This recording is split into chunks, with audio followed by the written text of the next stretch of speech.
ছাত্রলীগ যুবলীগ আওয়ামী লীগের ভাইদেরকে বলবো, তোমাদের নেতাদের বিদেশের ভিসা আছে, তারা কিন্তু অলরেডি পলায়ন করা শুরু করেছে, তারা দেশ ছেড়ে বেগমপাড়ায় চলে যাবে।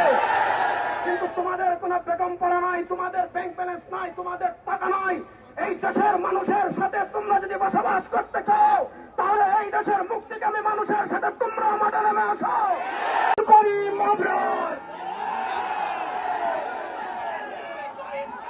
আসসালামু আলাইকুম ওয়া রাহমাতুল্লাহি ওয়া বারাকাতুহু। আমাদের ইতিহাস বলে আমরা যখন মাঠে নেমেছি, ইস্ট ইন্ডিয়া কোম্পানি আমাদের সাথে পারে নাই। ইস্ট ইন্ডিয়া কোম্পানির বিরুদ্ধে আমরা লড়াই করেছি 180 বছর। ইস্ট ইন্ডিয়া কোম্পানিকে পিটিয়ে আমরা বিদায় করেছি। পৃথিবীর কোন পরাশক্তি মজলুম জনতার সাথে লড়াই করে পারে নাই, আওয়ামী লীগও পারবে না ইনশাআল্লাহ। আমরা ছাত্রলীগ যুবলীগ আওয়ামী লীগের ভাইদেরকে বলবো, তোমাদের নেতাদের বিদেশের ভিসা আছে, তারা কিন্তু অলরেডি পলায়ন করা শুরু করেছে, তারা দেশ ছেড়ে বেগমপাড়ায় চলে যাবে। কিন্তু তোমাদের কোনো বেগমপাড়া নাই, তোমাদের ব্যাংক ব্যালেন্স নাই, তোমাদের টাকা নাই। এই দেশের মানুষের সাথে তোমরা যদি বসবাস করতে চাও, তাহলে এই দেশের মুক্তিকামী মানুষের সাথে তোমরা মাঠে নেমে আসো।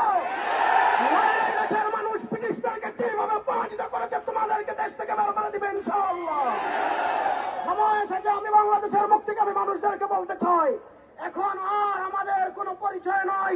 সব পরিচয়কে পায়ের তলায় পিষ্ট করে এবারে আমাদের পরিচয়, আমরা আলেম বলি, জনসাধারণ বলি, কৃষক বলি, চাকরিজীবী বলি, আমাদের সবার এবারে সংগ্রাম হবে ইনসাফ এবং ন্যায়ের বাংলাদেশ প্রতিষ্ঠা করা।